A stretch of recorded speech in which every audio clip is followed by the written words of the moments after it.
Allez, Daf Lamed Zayin Masechet Petza. Nous sommes en haut de la page, la première ligne. Lo cholzin velo miyabemin. Donc, on a vu hier effectivement un certain nombre d'actions qui sont interdites durant Yom Tov. Et la Mishnah nous dit, Kol Sheken, à plus forte raison également, Kalva Homer Be Shabbat. Donc, on a dit lo cholzin, on n'a pas le droit de faire de chalitza, de divorce. On a expliqué lorsque un couple est marié et que le mari décède sans avoir laissé d'enfant, à ce moment-là, la femme a l'obligation de se marier, de faire les virates, se marier avec son beau-frère. S'il y a un refus, à ce moment-là, il y a ce qu'on appelle un divorce, une chalitza. Donc cette chalitza ne peut pas se faire Yom Tov, et bémin également, cette union du hiboum entre cette femme et son beau-frère ne peut pas se faire pendant Yom Tov. Pourtant, on a dit Veha mitzvah ka'avid. Donc, on avait cité ces exemples-là comme étant Réchout, dans l'ensemble de Réchout. Réchout, on a dit, c'est quelque chose qui est entre les deux, mitzvah et pas mitzvah. Alors, il dit pourtant, il y a qu'un mitzvah ka'avid, pourtant, ça, c'est une mitzvah qu'il réalise. Dis-le, sricha, di gadol, ou mitzvah begadol yabem. Il dit non, on parle dans un cas où, pour lui, ce n'est pas une mitzvah directe. Pourquoi ? Parce qu'il y a un gadol, c'est-à-dire il y a un grand frère. Donc, quand il y a un gadol, quand il a un frère qui est plus âgé que lui, à ce moment-là, mitzvah ve gadol yabem. La mitzvah de faire le hiboum revient d'abord à le garçon qui est le plus grand. Donc, c'est pour ça que c'est entre les deux. Vekulehu ta'amamai. Dans tout ce qu'on a expliqué précédemment, le fait de ne pas être mekadesh, de ne pas marier, de ne pas faire de khalitza, de ne pas faire de hiboum. Il dit pour quelle raison tout cela c'est interdit? Xéra, Shema Yirtov. Les ont interdit à cause de la Xéra, du décret Shema Yirtov qui peut être amené à écrire, qui deviendrait interdit midoraita. Veilohen Mishum Mitzvah, donc on avait le troisième ensemble, qu'est-ce qu'on appelle des interdits Mishum Mitzvah. Donc on est lo merdishin, velo ma'arichin, velo ma'harikmin, on a vu dans Mishnah de ne pas sanctifier un animal, ma'arichin, on avait dit également de ne pas s'engager, de prendre sur soi la valeur d'une aracha d'une personne ou d'un animal, d'un objet, velo ma'harimin également, de ne pas mettre en chérem un animal, d'accord, qui reviendrait à le réserver pour un korban. Il dit Xera, Mishum Mekar ou Mimkar. Il dit tout cela, c'est interdit là, c'est Chachaim interdit à cause du commerce. Rashi précise, il dit Mishum Mekar Mimkar. Il dit Mekar Mimkar d'Amous, ça ressemble comme si c'était du commerce. Quand on va sanctifier un animal, c'est comme si, ça ressemble comme si on est en train de faire du commerce. Pourquoi? Chez Motsi Mirishuto, les Rishut Ekdesh. Il dit parce que quand on est Magdish, quand on fait un Herem, etc., on fait sortir l'animal de son domaine et on le fait rentrer dans le domaine, d'accord, du Ekdesh, de ce qui est sanctifié, consacré. Donc, on voit qu'il y a un échange. Cet échange-là, c'est quelque chose qui ressemble à un dehors de commerce.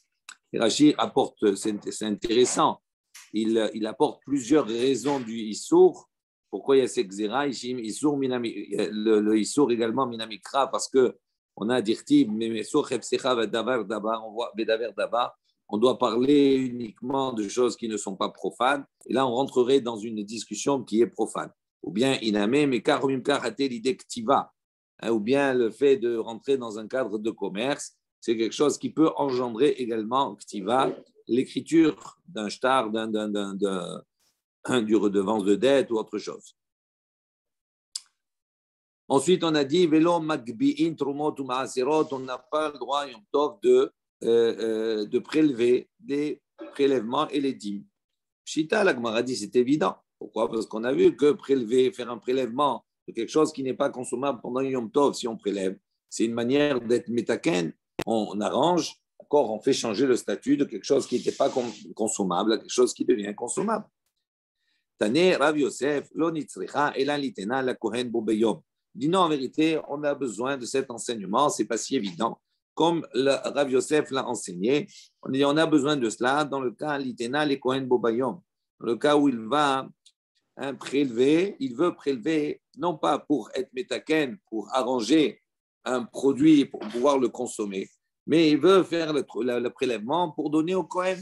Le kohen, à ce moment-là, peut-être qu'il est en difficulté, il a besoin de cela. Et donc, tout le prélèvement qu'il fait, ce n'est pas pour être métaken quelque chose, mais c'est pour donner au Kohen. Et ce qu'on a dit, ces mots-là, Pere detvile me etmol. Il dit tout ce qu'on a dit ici dans le cas où on parle ici que les fruits sont tevel, c'est-à-dire n'ont pas été soumis au prélèvement de Trumot Maserot depuis la veille. Aval Pere detvile aidna, mais des fruits qui deviendraient tevel, qui deviendraient soumis au Trumot Maserot aidna, c'est-à-dire le jour même de Yom Tov, comme par exemple, Kegon Issa, les Afrusham Mina Hala. Il dit comme par exemple une pâte. Donc on a le droit de faire une pâte, de pétrir pendant Yom Tov, c'est Ochel Nefesh. Et à partir du moment où on a fait une pâte, eh ben, par la force des choses, cette pâte, elle est soumise à une afracha, c'est-à-dire on doit prélever la Hala, on doit donner au Kohen. Donc ça, c'est quelque chose qui n'existait pas Erev Yom Tov, mais c'est venu pendant Yom Tov. D'ici maintenant, ce tevel vient pendant Yom Tov, comme l'exemple de la pâte. À ce moment-là, à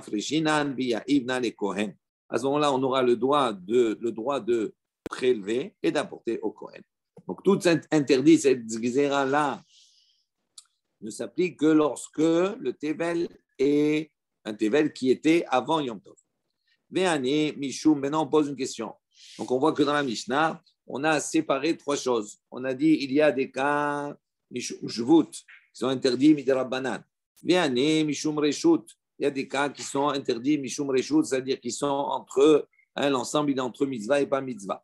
Et après, on a dit il y a l'ensemble de mitzvah.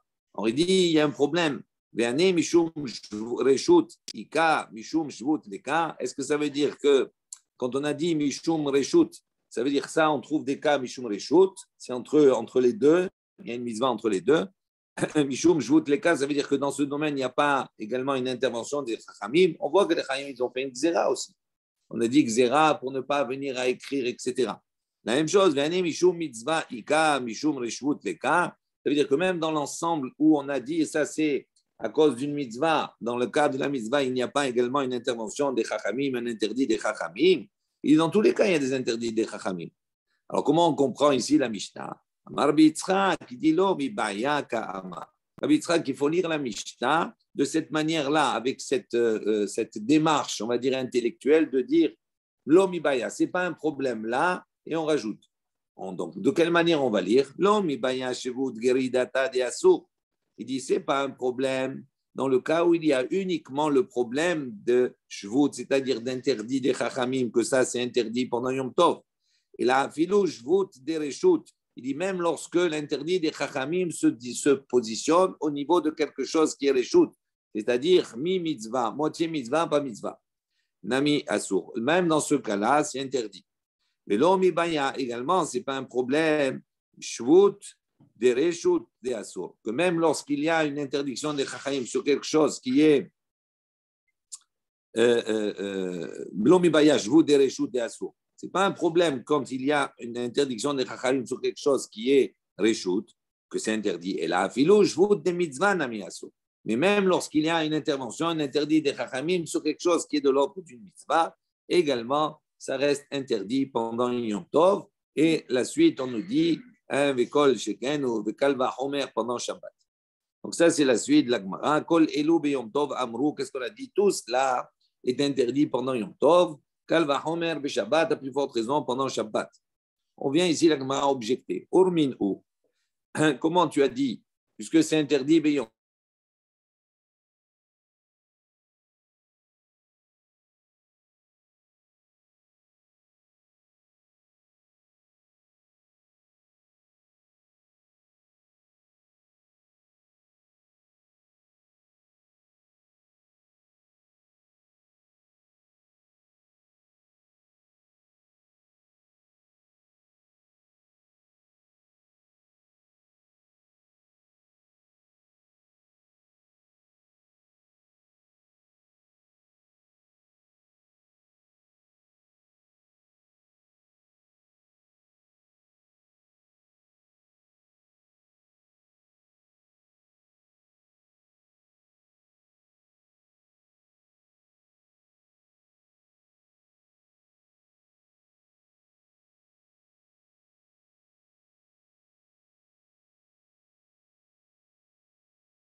Rabbi, excusez-moi, mais on ne vous entend pas.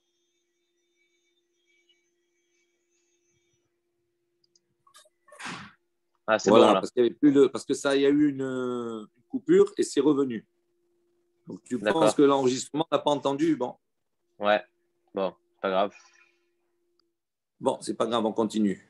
Donc on voit ici que quoi, qu'on peut faire aller même l'opinion de Rabbi Eliezer qui lui interdit, d'accord, pour dire que dans notre cas-là, il permettrait, dans le cas où il n'y a pas d'autres possibilités pour sauver, d'accord, ces fruits secs qui sont en train de s'abîmer à cause de la pluie sur le toit. Inami, ou bien, je peux te dire aussi, donc dans l'aspect opposé, selon l'opinion de Rabbi Yoshua, qui lui permet dans ce cas. Il dit pourquoi ici Rabbi Yoshua il permet? Parce qu'il y a une possibilité de ruser, ça veut dire il y a une porte qui est ouverte. Hein, comment on peut ruser? C'est une ruse, c'est-à-dire c'est que ça reste valable. Pourquoi? Parce qu'il va monter la première, il va dire j'en ai besoin pour faire la shrita. Ok. Maintenant, on peut dire elle ne me convient pas, donc je vais monter la deuxième. Donc c'est une ruse, mais il y a une faisabilité dans cela. Avant la il dit mais dans notre cas, nous, on voit qu'il y a les fruits dessus. Là-bas, on ne peut pas ruser. Comment tu as quelle possibilité? Donc il dit peut-être que dans ce cas-là, l'eau, à ce moment-là, lui aussi, Rabbi Yoshua, il risque d'interdire. Donc on voit qu'on a fait aller Rabbi Eliezer ou Rabbi Yoshua dans les deux situations. Donc on n'a pas de preuve que tu ne peux pas dire que ça va selon un selon Rabbi Eliezer, l'autre selon Rabbi Yoshua. Et là, Rabba, il propose autre chose. Il dit la kasha, ha bet Shammai, ha bet Hillel. Il dit en vérité, c'est une discussion de d'autres Tanaïm, de Bet Shammai et de Bet Hillel. Dites-nous, nous on voit. Bet Shammai omrim, Bet Shammai pense. En motzi'in lo het hakatan, velo et alula, velo et sefer Torah, le reshut arabim. Bet Hillel, matirim. Donc on voit ici que Bet Shammai disent, pendant Yom Tov, on n'a pas le droit de sortir lo et hakatan, ni un petit. Velo et alulav, ni le lulav. Vélo de Sefer Torah, ni un Sefer Torah dans le Reshut Arabim, dans le domaine public. Pourquoi? Parce qu'ils considèrent que ce n'est pas Ochen Nefesh. Et donc, le principe de déplacer un élément de portée, de faire Otsa'a Shabbat, Yom Tov, c'est uniquement dans le cas où il y a un besoin pour Ochen Nefesh, pour la nourriture. Mais si ce n'est pas pour Ochen Nefesh, on n'a pas le droit selon Bet Shammai. Ou Bet Hillel, Matirim, tandis que Bet Hillel, il permet. Donc, quand on a dit ici qu'on ne permet pas Shabbat, etc., tout cela, quand on a dit ce qu'on permet Yom Tov, on permet ce qu'on interdit Yom Tov, on interdit également Shabbat. Il dit ça, c'est selon Bet Shammai. Et quand on a dit on permet Yom Tov et c'est pas obligatoirement Shabbat, c'est selon Bet Hillel. Il dit Dilma, il dit non, Lohi, non, c'est pas tout à fait juste. Là-bas, donc, quand Bet Shammai, il a interdit. Qu'est-ce qu'il a interdit en vérité? Il a interdit Otsa'a, c'est-à-dire le déplacement d'un réchout à un autre réchout, d'un domaine à un autre. Avant la tiltoul, l'eau. Mais peut-être que Bet Shammai, il n'interdirait pas le déplacement. Quand on dit ces fruits qui se trouvent sur le toit, en vérité, on a dit est-ce qu'on peut les mettre à l'intérieur? Selon Bet Shammai, il autoriserait. Pourquoi? Parce que là, il n'y a pas de Otsa'a. Là, c'est un tiltoul uniquement. D'accord? Donc, Otsa'a, c'est déplacé d'un endroit à un autre. Là-bas, il reste dans le même réchout. C'est sur le toit de la maison. Donc, peut-être que même Bet Shammai, à ce moment-là, dirait non. Il dit Atou, Tiltul, Lav, Sorech, Otsa'a. Oh! Donc, il dit quoi? Il dit tu ne peux pas répondre comme cela. Pourquoi? Parce que est-ce qu'un Tiltul, est-ce qu'un déplacement, en vérité, un déplacement risque d'amener, c'est pour les besoins d'une Otsa'a, c'est-à-dire pour les besoins de le déplacer d'un réchout à un autre. Donc, tu ne peux pas dire que Bet Shammai, il va, dans le cas où uniquement il y a un déplacement, il autorise, dans le cas où il y a une Otsa'a, il interdit. Tu ne peux pas dire comme ça. Pourquoi? Parce que si tu autorises le tiltoul, un tiltoul d'une manière générale, un déplacement en général, ça engendre également une Otsa'a, le fait de sortir d'un domaine à l'autre. Donc, on ne peut pas dire comme cela. OK. On aborde une nouvelle Mishnah qui n'a rien à voir avec ce qu'on a vu précédemment. Maintenant, on va revenir à la notion du Troum Shabbat ou Troum pendant Yom Tov. On sait qu'on a ce qu'on appelle Alpaïm Ama. On a la possibilité de se déplacer 2000 amot tout autour de l'endroit où on est, de la ville. OK? À l'est, à l'ouest, au nord et au sud. D'accord? Maintenant, si on veut se déplacer plus que Alpaïmama. On veut rajouter Alpaïmama, par exemple, ou plus, ou entre, pas plus qu'Alpaïmama, mais on veut rajouter un peu plus que ce qui nous est autorisé. On doit faire ce qu'on appelle Eruv Troumin. On va se déplacer aux limites d'Alpaïmama, on va mettre la blinde plat et on va faire prendre le Shabbat là-bas. Et donc, on aura la possibilité de se déplacer 2000 amot supplémentaires. Mais, rappelez-vous, on a dit, on va prendre un exemple. Si, on va prendre un exemple. On a le nord et le sud, ok? Je veux, moi, me déplacer sur le côté sud. Je veux rajouter Alpaïm Ama. J'ai 2000, je veux rajouter 2000. On met le Eruv Troumin. Mais le fait que je vais pouvoir me déplacer de 2000 du côté sud, je perds les 2000 du côté nord. En vérité, à la base, j'ai toujours 4000. 2000 à droite et 2000 à gauche. Ça, c'est ce qui est autorisé. OK? Maintenant, si je rajoute 2000 à droite, ben, je vais perdre les 2000 à gauche. Donc, je vais réduire mon troum de l'autre côté. Ça, c'est important de se rappeler cela. Maintenant, on dit comme ça. On va voir ça, ce qu'on a dit. Ça, c'est pour la personne. Il dit maintenant, la BMA, l'animal qui appartient à une personne, son animal, Vehakelim et ses ustensiles, d'accord, ils ont le même statut que le propriétaire. Donc, on va voir le propriétaire. Lui, il peut se déplacer de Alpaïm Ama. Son animal, la même chose, ne peut se déplacer que Alpaïm Ama. Des Kelim, il n'a pas le droit de les faire sortir plus que se trouve, comme lui. Donc, on va regarder dans quelles conditions il se trouve. Et tout ce qui lui appartient, ben, ça va dans le même sens que lui. Hamoser Behemto Livno Olaroe. D'ici maintenant, il donne son animal à son fils, ou bien la roé à un berger. Donc l'animal, on considère qu'il appartient toujours au propriétaire, même s'il est donné entre-temps, il a été donc transmis à son fils ou bien à un berger. On prend comme référence le propriétaire. On regarde le propriétaire, combien il peut se déplacer. Ben, cet animal, il pourra se déplacer uniquement en référence au propriétaire, pas en référence où se trouve le roé, où se trouve le berger, où se trouve le fils. Ce n'est pas ça la référence. La référence, c'est le propriétaire. Kelim amyuhadim lehad min ahim, shebabayit hare elu keraglav, v'she'en miyuhadim hare elu kimkom she'olchim. Donc, il dit comme cela. Imaginons deux frères qui maintenant vont hériter. Ils ont un héritage. Donc, il y en a, ils ont des objets à se partager, etc. D'ici maintenant, parmi ces objets-là, il y a un objet, par exemple, il y a des objets il y a un objet qui est spécifique à un des frères. Il avait l'habitude toujours de l'utiliser, c'est à lui, etc. Tout cela, d'accord? Ça appartenait à son père, mais maintenant il avait l'habitude de l'utiliser. Donc il est meyuchad. Donc, à ce moment-là, ces ustensiles-là, on va prendre comme référence pour les déplacer, eh ben, ce frère-là, comme s'il lui appartenait. Maintenant, des ustensiles qui ne sont pas spécifiques ni à l'un ni à l'autre. Maintenant, ils ont un héritage, donc ils vont se partager, ils sont aux deux. À ce moment-là, on va prendre en considération les deux. Ça veut dire on va voir quelle est l'intersection, entre guillemets, entre le troum d'un frère et le troum de l'autre, quel est l'endroit qui est commun aux deux. Et ces objets-là, puisqu'ils sont aux deux, ils vont pouvoir se déplacer dans le troum uniquement dans la partie, d'accord, qui correspond aux deux frères. Ensuite, Hashoel Kele Mehavero Me'erev Yom Tov. Donc, si quelqu'un maintenant il l'a emprunté, celui qui emprunte de son ami la veille de Yom Tov un objet, Keragle Hashoel. Donc, il dit à ce moment-là, l'objet va prendre le statut, d'accord, du Shoel, de celui qui a emprunté, Ben Yom Tov, pendant Yom Tov. Keragle Hashoel. Ben Yom Tov, si maintenant il a emprunté Yom Tov, pas la veille, Yom Tov, Keragle Hamashil. À ce moment-là, l'objet, là, le statut, on va prendre comme référence celui qui a prêté l'objet.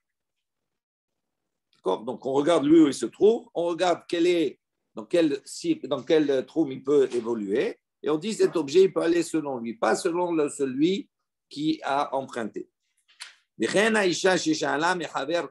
Tavlin ou Maïm ou Melach, les Issata.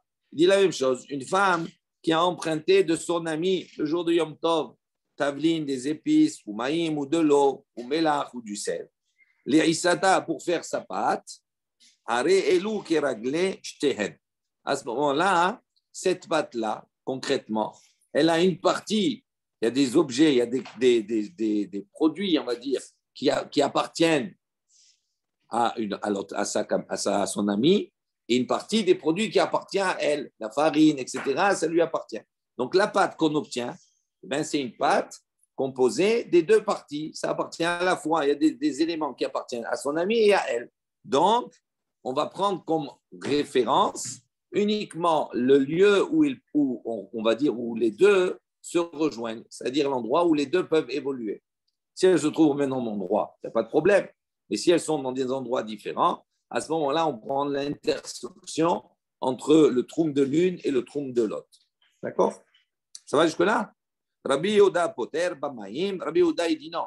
L'eau, ça n'a pas de valeur. Mipnei she'en bahem mamash. Il dit l'eau, ça n'a pas de valeur. On ne peut pas considérer que l'eau, ça fait partie de son ami, etc. Pourquoi?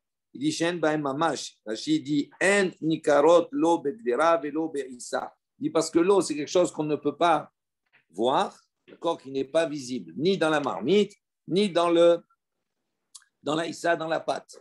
Tavline, mélar, c'est quelque chose qui laisse un goût, peut laisser un aspect. Mais de l'eau, c'est quelque chose qui se fond dans la masse. Donc, pour lui, il considère que si elle a demandé de l'eau, à ce moment-là, cette pâte-là qu'il va obtenir, si elle n'a demandé que de l'eau n'a pas de valeur. Donc, on ne prend pas en considération celle qui a prêté l'eau, mais on va prendre en considération le propriétaire ou la propriétaire de la pâte. Ça, c'est la Mishnah. OK? Juste par rapport à la Mishnah, oui. Quand on parle donc des kélim, quand il y a des frères dans une maison commune, là, ils ont des kélim où ils sont associés tous sur le même kélim, ou pareil avec la femme qui a emprunté à son ami Yom Tov des aliments, là. Ils ont un troum commun, on dit. C'est-à-dire que, ça veut dire que normalement, j'ai Alpaïmama, OK? Ouais. Maintenant, les Alpaïmama, ils vont se calculer, d'accord, par rapport à l'endroit où tu te trouves, toi. Ouais. D'accord? Si tu es dans la ville, c'est au-delà de la ville, mais maintenant, ça dépend où l'un et l'autre se trouvent.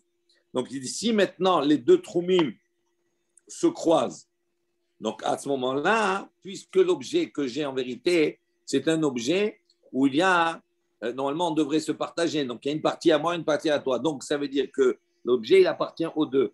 Donc, si ce n'est pas un objet qui est spécifique, mais qui est spécifique pour les deux, à ce moment-là, normalement, l'objet, il va selon son propriétaire. Mais là, il y en a deux. Donc, l'objet, on ne pourra le déplacer que dans l'intersection, on va dire, le troum qui est commun entre les deux. C'est comme des ensembles, OK? C'est un ensemble A, un ensemble B. À l'intersection entre les deux, ça devient la partie qui est commune aux deux. D'accord. Où là, je ne dis pas, je suis sorti du troum. Il n'est pas sorti de mon troum à moi, puisqu'il y a une part à moi, et il n'est pas sorti du troum de mon frère. Donc là, on peut le déplacer. Mais si maintenant, je vais au-delà du troum de mon frère, à ce moment-là, je ne peux pas déplacer cet objet. Je l'ai fait sortir du troum. Ce n'est pas bon. OK? On va revenir sur ça. Matnitin de l'eau que Rabbi Dosa. On dit notre Mishnah, elle ne va pas selon l'opinion de Rabbi Dosa. Détania, d'où on voit, il y a une baraïta qui dit Rabbi Dosa Omer, Ve'amrela Abba Shaoul, il y a de ceux qui disent que c'est Abba Shaoul. Omer, il a dit si quelqu'un a pris de son ami un animal la veille de Yom Tov, même s'il ne lui a transmis que le jour de Yom Tov, à ce moment-là, cet animal, il prend le statut du loquer de celui qui a pris. Et celui qui transmet son animal au roé, c'est-à-dire au berger, même s'il ne lui a transmis que le jour de Yom Tov, on prend comme référence pour le troum le roé, c'est-à-dire le contraire à la Mishnah, parce que nous on a dit on prend comme référence qui? Le Baal, le propriétaire de l'animal, pas le berger. Il dit, donc on voit que c'est contraire à notre Mishnah. Moi, elle dit non. Afilou tema Rabbi Dosa. Tu peux dire que même notre Mishnah, elle va selon Rabbi Dosa. que son idée là, on peut l'adapter à notre Mishnah. Comment? Il n'y a pas de question. Kan bero'e echad, kan beshne ro'i. Il dit ça dépend. Quand on a dit ici dans notre Mishnah que non, s'il a transmis au berger, on prend comme référence le propriétaire. Et quand on dit ici dans l'enseignement de Rabbi Dossa, il dit quoi? Quand on transmet au berger, on prend comme référence le berger. Ça veut dire de quoi il parle? Rabbi Dossa, il dit bero'e echad. C'est en vérité il y a un berger titulaire dans la ville, c'est le seul. Donc ça veut dire quoi? À partir du moment où il est unique, il est seul, tout le monde sait que, même avant Yom Tov, qu'il va devoir donner son animal à ce berger-là. Donc ça veut dire qu'il sait déjà qu'il va le donner. Donc c'est pour ça qu'il dit qu'on prend comme référence, non pas le Baal, le propriétaire, mais le Roé, tout simplement. On dit que dans notre Mishnah, quand on a dit non, on ne peut pas prendre comme référence le Roé, mais le Baal, on parle dans le cas dans le cas où il y a deux bergers. Il peut donner au berger A comme il peut donner au berger B. Donc, comme il a une incertitude, donc à ce moment-là, l'animal, il reste toujours dans le cadre du propriétaire et non pas entre les mains du berger. Il dit qu'un ami, il dit, tu peux même voir ça. Si tu es un peu médaillé avec notre Mishnah, tu vas aller un petit peu vérifier dans notre Mishnah, tu vas voir que c'est la même idée. Pourquoi? Des katané, parce que dans notre Mishnah, qu'est-ce qu'on a enseigné? Livno oleroe shmamina. On a dit s'il a été moser, s'il a donné son animal à son fils ou au berger. Donc ça veut dire quoi? Ça veut dire qu'il est dans l'incertitude ou l'un ou à l'autre. Donc c'est pas quelque chose qui est clair. Comme c'est pas clair. Le berger sur le livno. Non, pas pourquoi, quel est le problème? Sur le trône de livno. Non, puisque dans ces deux cas, on prend comme référence le Baal. Donc, pourquoi on prend référence comme le Baal? Livno, c'est comme Baal. C'est pareil. Ah non. C'est le fils du Baal. Ah non, mais c'est pas la même chose. Et non, pas obligé. Et ton fils, il peut habiter dans la ville d'à côté. Quel est le problème? Mais s'il est marié, son fils, quel problème? Non, c'est pas une obligation. Non. Donc, ici, le fait qu'on ait dit livno oleroé, ça veut dire qu'on voit qu'on est dans un cas où ce n'est pas tout à fait défini. Donc, comme ce n'est pas tout à fait défini, donc effectivement, on voit que notre Mishnah, comme ce n'est pas défini, donc ça reste entre les mains du propriétaire.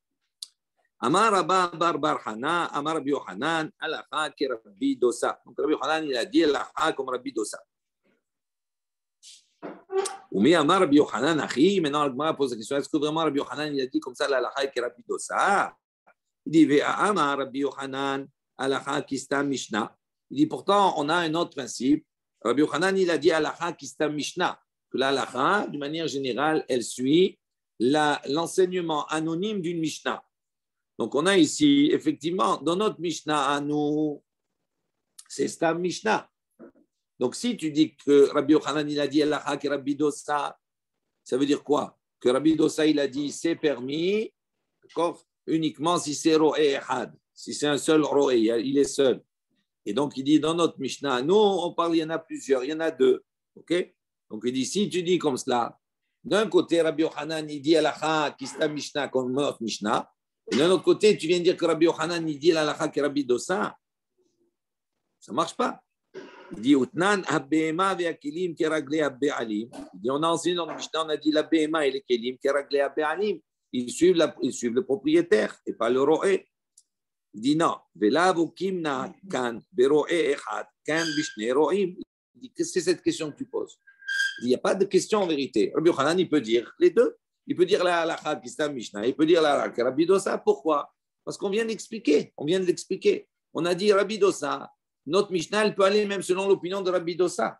Mais parce qu'on parle de deux choses différentes. Dans notre Mishnah, on parle où il y a deux bergers. On dit que Rabbi Dosa, lorsqu'il a apporté sa halakha, il a dit c'est entre les mains du roé, c'est-à-dire du berger. On parle dans un cas où c'est le seul berger attitré. Donc, il n'y a plus de questions. Tano Rabbana, les Chachamim ont enseigné Shnaim sheshalu haluk echad beshutafut. Ze leler bo shaharit lebet hamidrash, veze likanes bo arbit lebet hamishte. Donc, on enseigne comme cela. Shnaim, deux qui ont emprunté comme cela, Halouk Echad Beshutafut. Le prémisse de la location de smoking. Alors voilà. Donc ils sont allés à deux, ils ont loué d'accord, ils ont emprunté comme cela un habit, d'accord, et ils sont Bishutafout sur cet habit. Un, il a dit, il est l'air beau, Shaharil te Bet Midrash. Il dit, moi, le matin, je vais aller au Bet Midrash. Mais il connaît ça, beau arbitre, le Bet Mishte. L'autre, il a dit, moi, le soir, je vais aller au Bet Mishte. Je vais aller à un mariage. Zé, maintenant, les deux, un, il va aller au Bet Midrash, l'autre, il va aller à Bet Mishte. Shabbat ou Yom Tov.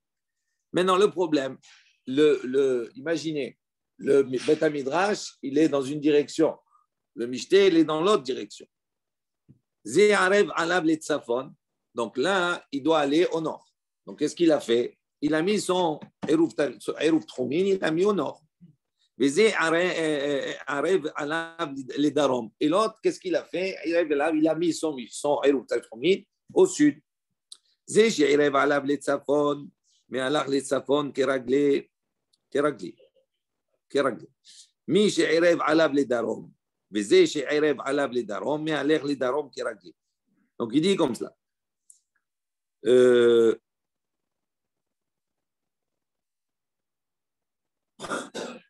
Ça suit le masquil. Alors, 2 minutes. Donc, d'accord. Maintenant, celui qui a mis au nord, mais à l'air les tzafon, donc il peut aller vers le nord, d'accord, selon son troum à lui. Donc, et celui donc, qui a mis au sud, donc il peut aller selon lui et l'autre.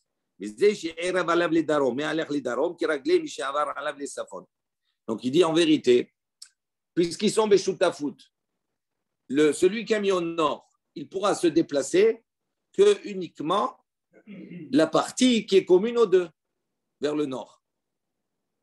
Ça veut dire quoi? Prenons le cas, on a une ville, d'accord? Tous les deux, ils habitent au même endroit, par exemple. Ils ne sont pas habités au même endroit, peu importe. Un, il a Alpaïm Ama en dehors de la ville. Maintenant, il veut aller au Bet Amishné. Il a mis au nord et le Bet Amishné, il est à 3000. Donc, il a mis son hérouf pour se déplacer de 1000. Maintenant, quand il met 1000, il perd, on va dire, les 1000 de l'autre côté. Donc, en vérité, il pourra se déplacer que de la partie qui est commune aux deux. Et inversement de l'autre côté. Deux secondes. Et si maintenant, Metzao est à Troum,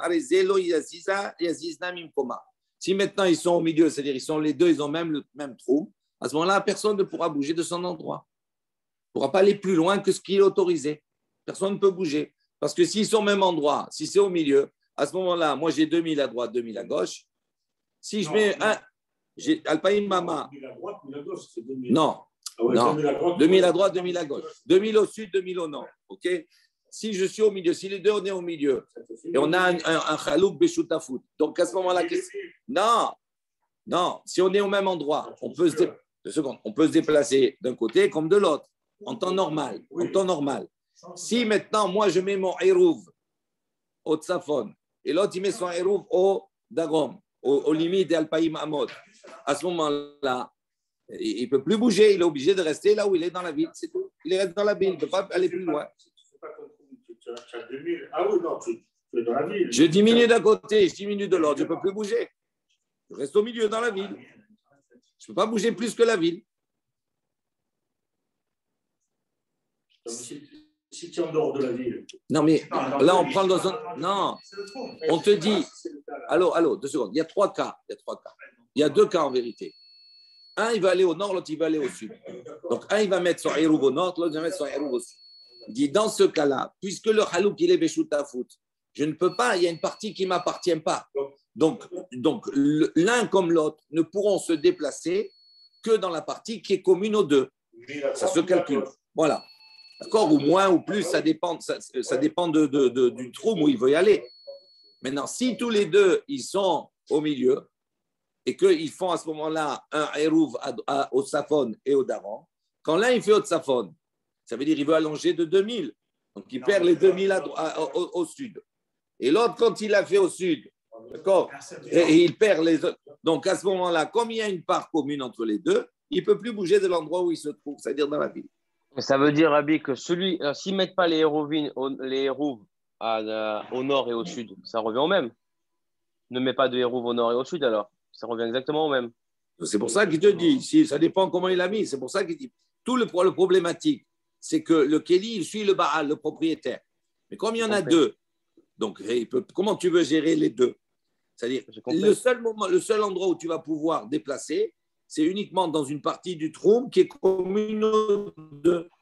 Mais si maintenant ils s'organisent, ils mettent un héros à droite, l'autre héros à gauche, au sud ou au nord, à ce moment-là, ils disqualifient pour l'un sa partie des 2000 amot du côté opposé. Et donc, à ce moment-là, il ne pourra plus bouger qu'uniquement dans la ville. Il ne pourra pas sortir du tout. Donc, c'est comme une cause, contrainte de près. Bon, peu importe, oui, ça ne marche plus. Ah oui, ça ne sert à rien. Effectivement, ils se sont coincés eux-mêmes. Itma, on a enseigné. Shnaim shelakhu havit ou be'ema beshutafut. Maintenant, imaginez, deux personnes, ils ont pris comme ça en shutafut, en association, havit, un tonneau de vin, ils veulent partager 50-50, la moitié, 10 litres pour toi et 10 litres pour moi. Ou behema, ils ont pris un animal, beshutafut. Rav Amar, Ravidi, havit muteret ou behema hasura. Lui, selon Rav, havit muteret, le tonneau, c'est permis. Ça veut dire quoi? Ça veut dire que si moi j'ai pris mes 10 litres, j'ai le droit de mes 10 litres qui correspondent à mon troum, à moi. Je peux les prendre et les sortir où je veux. D'accord? Par rapport à moi. Et l'autre est la même chose. En revanche, Behema Asura. Il dit la Behema, tu ne peux pas. Tu ne peux pas la déplacer où tu veux. Donc ça veut dire, on va voir pourquoi. Ouais, mais un Havit, là, il s'est mélangé aussi. Tu la coupes. Même si tu fais la shrita le lendemain et tu la partages. Il dit non. Lui, Rav, il dit, tu ne peux pas, même si tu la partages, on va voir pourquoi. Il dit non, tu ne peux pas la déplacer à ton bon gré. Ce n'est pas par rapport à toi. C'est par rapport uniquement dans le trou commun entre les deux. Ou Shmuel Amar, tandis que Shmuel, il dit, Havit Name Asura. Même le tonneau, il est interdit. Il dit, Maïka Savar, Rav. Il dit, pourquoi Rav? Qu'est-ce qu'il pense Rav en vérité? Ika Savar Yesh Brira, Afilu Bema Tishtare. Si tu vas dire que quoi? Que Rav, il considère, il a le digne de Brira. Pourquoi? La veille de Yom Tov, j'ai pris un tonneau en association avec mon copain. Mais je n'ai pas partagé la veille. Le lendemain, je prends 10 litres et toi 10 litres. Il dit, si tu dis que Rav, pourquoi il permet? Parce qu'on considère qu'il y a Brira. Parce que quand tu as pris tes 10 litres, on va dire rétroactivement, en vérité, c'était les 10 litres que tu avais avant, que tu as choisi. D'accord? Donc, à ce moment-là, c'est pour ça qu'il dit c'est permis. C'est mes 10 litres à moi. Et toi, que tu as pris tes 10 litres, c'est tes 10 litres à toi rétroactivement que tu avais déjà partagé la veille. Même si on ne l'a pas fait physiquement. Alors, il dit si c'est comme cela, pourquoi Bema Tishtare? Tu devrais dire la même chose pour la Bema. Quand on va partager le lendemain la Bema, on va dire rétroactivement. Hier, c'est la partie que tu devais prendre et toi, la partie que tu devais prendre. Pourquoi il interdit? Si maintenant tu vas dire non, Rabbi Yehuda, Rav, pardon, il n'a pas le digne de Brira. Il dit Afilu Chavit, mais Asura. S'il n'y a pas le digne de Brira, même pour le Chavit, ça devrait être interdit. Pourquoi? Parce que le lendemain, quand il va venir partager son vin, on ne va pas dire mais c'est rétroactivement, c'est ce qui était prévu hier. Non. Il dit peut-être que la part qu'il va prendre maintenant, dans cette part, il y a une partie qui appartient à l'autre. Donc, à ce moment-là, ça devrait être interdit. Donc, on ne comprend pas. Shmuel, on comprend. À la limite, tout interdit, il n'y a pas de problème. Tandis que Rav, il permet une partie, il interdit une autre. C'est pour ça qu'on pose la question sur Rav. Alors, on dit, Léolam, Kasabar, Yesh Brira. Il dit, non, en vérité, il pense qu'il y a Brira. Alors, s'il pense qu'il y a Brira, pourquoi il interdit la Behema? Il dit, Veshania, Behema de Kayanke, Trumin, Mehadade. Il dit, c'est différent pour la Behema. Pourquoi? Parce que la Behema, c'est un animal vivant. Donc, ça veut dire, comme il était vivant à l'entrée de la fête, etc., avant l'entrée, il était vivant. Avant qu'il le partage, etc., il était vivant. Donc, à partir du moment où il était vivant, quand il est rentré dans la fête, c'est imposé à l'ensemble le troum. Ça veut dire qu'il est yonek, ça veut dire que chaque partie, en vérité, d'accord, tête, puise du troum qui était précédent. Et donc, ça veut dire qu'à ce moment-là, comme il était Béchout à foot, il y a une partie des deux. Dans chaque morceau qu'il va partager, il y aura à l'intérieur une partie des deux, toujours. Donc, il ne pourra jamais partager totalement et dire ça c'est mon troum et ça c'est ton troum. Ce n'est pas possible.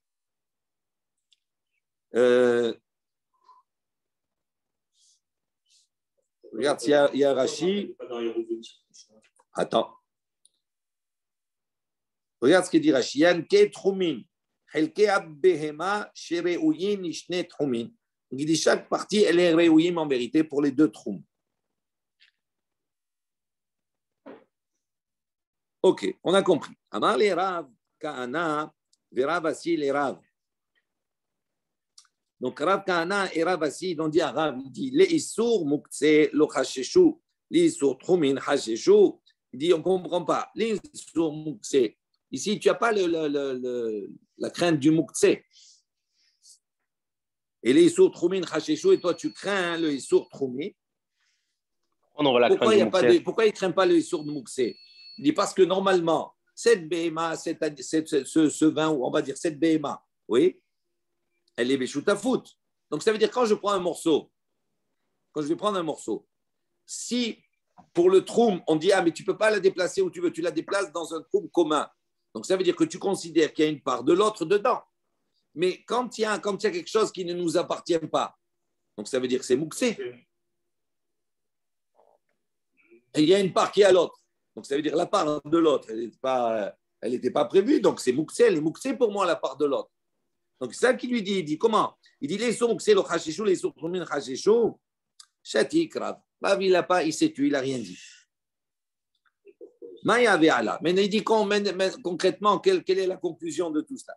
Rabbi Oshaya Amar. Rabbi Oshaya dit yesh brira. Rabbi Oshaya dit yesh brira. Il y a le din de brira. Mais Rabbi Yochanan Amar. En brira. Et Rabbi Yochanan il dit non, il n'a pas le din de brira. Et ça va, Rabbi Oshaya, yesh brira. Maintenant, on pose une question sur on va dire, on a tranché, mais on a tranché avec encore une discussion entre Rabbi Oshaya et Rabbi Yochanan. Maintenant, on vous dit, est-ce que ça va, Rabbi Oshaya, yesh brira? Est-ce que Rabbi Oshaya, il pense qu'il y a le din de brira? Il dit, il dit, pourtant, voilà, on a une Mishnah qu'on connaît bien, qu'on a déjà vu plusieurs fois. Hamet, Babbayit. D'accord? On a dit, il y a un mort dans la maison. Et cette maison elle a plusieurs ouvertures. Donc toutes ces ouvertures, à tous les seuils de ces ouvertures, tout ce qui se trouve là-bas, c'est impur. S'il ouvre une porte, à ce moment-là, il signifie par là qu'il veut faire sortir le mort par cette porte. À ce moment-là, tout ce qui se trouve dans le pas de porte de tous les objets qui se trouvent là-bas, tamé. Vekulam, théorie, mais tous les objets qui se trouvent dans le pas de porte, sous le seuil de cette porte, théorie, c'est taor. Si maintenant il a pensé à faire sortir par une de ces portes, ou bien par une fenêtre qui a 4 sur 4, donc à ce moment-là, ça sauve toutes les autres portes. Uniquement la porte qu'il a pensée, d'accord, là-bas les objets sont mis, mais tous les autres, c'est pur. Bet Shammai Omrim, Bet Shammai maintenant précise. Il dit, mais il y a une condition. Que ça veut dire il a pensé? Il faut qu'il ait pensé avant que le mort ne meure, avant que la personne vivante ne meure. D'accord? Parce qu'une fois qu'elle est morte, c'est fini. Elle a impurifié tout. Donc, ça veut dire si maintenant, avant que la personne qui est gossesse, qui est en train d'agoniser, elle n'est pas encore morte, il a pensé à dire je vais le faire sortir par cette porte. À ce moment-là, selon Beth Shammai, Matzelet s'absorbe tous les objets qui se trouvent dans tous les autres encadrements des portes. Beth Hillel Omrim, tandis que Beth Hillel disent il dit même si le mort il est déjà mort, le mort il est mort, même si la personne elle est déjà morte, il dit ça marche. Mais Itmar Allah, et sur cela, qu'est-ce que Rabbi Oshaya a dit? Amar Rabbi Oshaya, l'etaer et aptahim, mikanu l'abba, mikanu l'abba, inemafrealo. On voit que Rabbi Oshaya, il est intervenu, il a dit, qu'est-ce que ça veut dire?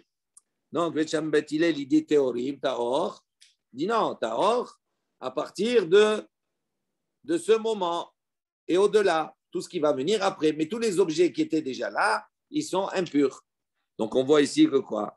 Que selon Rabbi Oshaya, qu'est-ce qui est pur? Mikanu là-bas. Mais les mafréas, mais tout ce qui était avant, non, c'est pas, donc il n'y a pas de brira. Donc comment toi tu dis que Rabbi Oshaya, il pense qu'il y a brira? On voit dans ce cas-là qu'il intervient, que dans son intervention, on voit qu'il n'y a pas de brira. Qu'est-ce qu'on dit pour? Il dit non, change. Rabbi Oshaya Amar en brira, et Rabbi Yochanan Amar yesh brira. Donc, tu changes. En vérité, c'est Rabbi Oshaya qui dit il n'y a pas de brira et Rabbi Yochanan qui dit brira. Alors maintenant, on pose une question. Les Rabbi Yochanan brira. Donc maintenant, tu as dit c'est Rabbi Yochanan qui pense qu'il y a brira. Alors, il dit est-ce que vraiment Rabbi Yochanan il pense qu'il y a le digne de brira? Il dit Veha Amar Abasi Amar Rabbi Yochanan. Pour ça, on voit ici que Rabasi a dit au nom de Rabbi Yochanan Ahim shehalku lekuhot hen umahazirin ze laze beyovel. Donc, on est dit des frères, d'accord? Des frères qui est Khalkou les Kouhot. On a dit, ils vont partager maintenant un héritage, d'accord? Et cet héritage-là, normalement, à partir du moment où ils partagent un héritage, oui, ça devient, c'est considéré comme leur propriété. Oui, il y a deux terres. Alors, il y a un problème ici. C'est que quand normalement arrive le Yovel,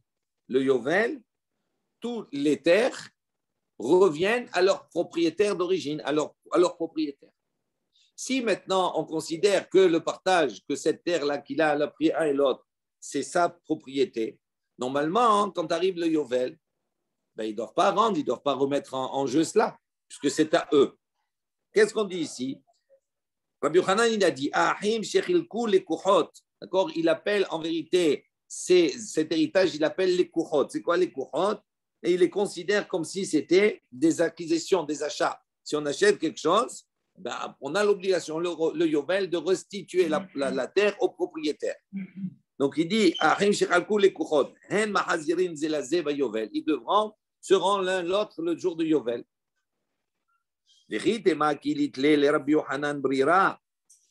Si, donc on voit ici que quoi que Rabbi Yochanan, il n'y a pas de brira. On a dit yesh brira. En vérité, il n'y a pas de brira. Parce qu'on ne considère pas que quand ils vont faire le partage, ça veut dire que c'était quelque chose qui leur appartenait auparavant. On considère que c'est comme si ça appartenait au propriétaire à l'un de l'autre. Et donc, à partir du moment où ils ont pris, c'est quoi brira? J'ai des terres. Ils ont un héritage, et moi je prends ça, moi je prends ça. Ah, si tu dis qu'il y a brira, ça veut dire quoi? Quand tu as pris cette terre, c'était celle qui était prévue pour toi, donc ça veut dire qu'elle t'appartient. Donc si maintenant tu dis non, il faut rendre l'un à l'autre, donc ça veut dire quoi? Ça veut dire qu'il n'y a pas de brira. Donc on voit que Rabbi Yochanan ne tient pas compte du digne de brira. Non, tu vas me répondre, me dire oui, en vérité, Rabbi Yochanan il a brira aussi.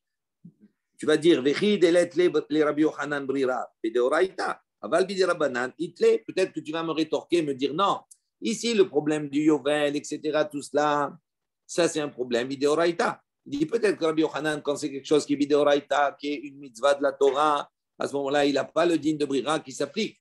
Mais quand c'est quelque chose qui est midérabanan, peut-être qu'il applique. Ou midérabanan, mi-itle. Maintenant, si tu dis comme cela, on va démontrer que même midérabanan, Rabbi Yochanan, il n'a pas le digne de brira.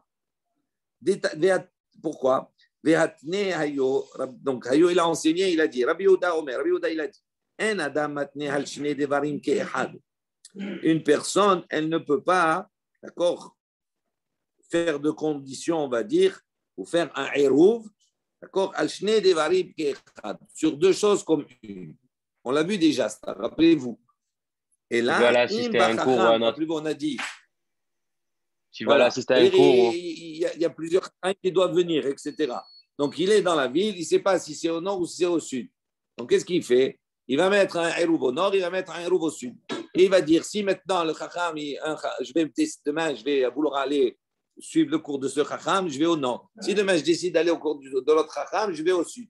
Il dit, il ne peut pas être maintenu, il ne peut pas faire une condition comme cela, sur deux choses comme une. Et là, mais Imba Chacham la Mizrach, il dit si maintenant le Chacham il vient au sud, à l'est, Eruvo la Mizrach, à ce moment-là, mon Eruv que j'ai mis à l'est, il est valable. Les Ma'arav, s'il vient à l'ouest, Eruvo les Ma'arav, son Eruv il est bon à l'ouest. Ça veut dire qu'il ne peut pas faire pour deux, mais pour un, s'il y a un Chacham qui doit venir, mais il ne sait pas, est-ce qu'il va faire son cours à l'est ou il va venir à l'ouest. Donc il met deux Eruv, d'accord? Mais en vérité, sur une seule chose, il va aller écouter le cours d'un, pas il va choisir lequel demain. Non, c'est que un après alors là. D'accord, c'est sur une seule chose, c'est pas sur deux. Il dit Ve'ilu lekan velekan. L'eau. En revanche, s'il y a deux chachamim, d'accord, d'un côté et de l'autre, non. Donc, on voit ici que quoi? Que même sur quelque chose qui est midara banane, parce que le troum, etc., c'est midara banane, on voit qu'il n'a pas le digne de brira. Pourquoi? Parce que on aurait pu dire comme cela. Moi, il n'y a pas, je sais pas Shabbat encore. Je vais aller au cours. Je sais qu'il y a deux chachamim qui doivent venir. Oui. Donc, je mets un Hérouv au nord, je mets un Hérouv au sud. Et je dis, je vais voir. Demain, je vais choisir. J'ai envie d'aller chacham A, je vais au nord. Chacham B, je vais au sud. Pourquoi ça ne marcherait pas? On pourrait dire que le lendemain, quand il vient, il dit, bon, je vais au sud. Ah, donc si tu as choisi au sud, donc peut-être que rétroactivement, c'est ce que tu avais choisi la veille. Donc, c'est ça, brira. Il dit non, ça ne marche pas. Ça, le Tnaï, il marche uniquement quand il n'y a qu'un chacham. Mais on ne sait pas s'il vient au sud ou au nord. Donc, dans le doute, il met des deux côtés. Mais en vérité, il n'y a pas de brira dans ce domaine-là, entre guillemets. Pourquoi? Parce que lui, il sait que demain, il va aller écouter le cours. Il n'y a qu'un seul endroit, mais il ne sait pas quel endroit. Donc, il dit à ce moment-là, le hérouf des deux côtés, ça marche. Donc, on voit ici que même Rabbi Yohanan, il n'a pas le digne de brira, même sur quelque chose qui met des rabanan. Mais Avinan ba, et sur cela, on a enseigné, on a dit, Maishna lekan velekan. Il dit, quelle différence il y a ici entre d'un côté et de l'autre? Dans le cas où il y a deux, des lo, des en brira, Mizrach ou Ma'aravna, mais en brira. Il dit, pourquoi tu vas dire comme ça? Parce que tu vas dire des lo en brira, parce qu'il n'a pas de digne de brira. Il dit, mais pourquoi tu ne dis pas la même chose? Mizrach ou Ma'aravna, mais en brira. Même s'il met à l'est et à l'ouest, ok? Il y a un chacham. Tu aurais pu dire que c'est interdit. Pourquoi? Parce que tu vas dire le lendemain, ah, je vais à l'est. Si tu dis qu'il n'y a pas de brira, tu peux dire, si tu dis qu'il y a brira, ça veut dire, ah, mais quand il va aller à l'est, en vérité, rétroactivement, c'est ce qu'il avait choisi d'aller. Non, c'est pas une brira, ça. Oui. C'est un tnaï, c'est un peu. C'est pas brira. Ça veut dire, il va dire. Oui, mais c'est quand tu fais ce tnaï, sur quel principe tu te places? En considérant que le lendemain, ça veut dire, en vérité, tu ne peux pas avoir deux hérouves. Le hérouve, il ne peut pas être valable à deux endroits. Bon, on va reprendre ça demain parce que maintenant, c'est l'heure. On est en retard. Demain, Bezrat Hashem. OK? Ouais.